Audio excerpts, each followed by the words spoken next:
বিশ্ব ক্রিকেটের সব রকম আপডেট পাওয়ার জন্য আমাদের চ্যানেলটিকে আজই সাবস্ক্রাইব করে রাখুন।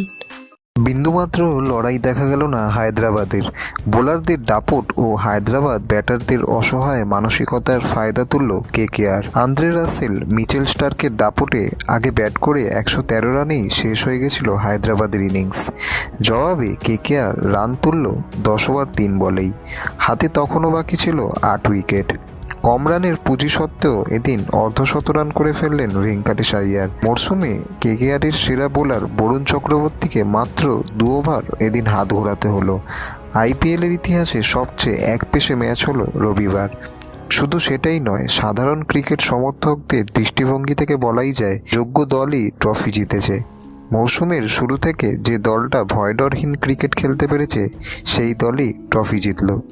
ভিডিওটি ভালো লেগে থাকলে বাংলার ক্রিকেট চ্যানেলটিকে অবশ্যই সাবস্ক্রাইব করে দিন।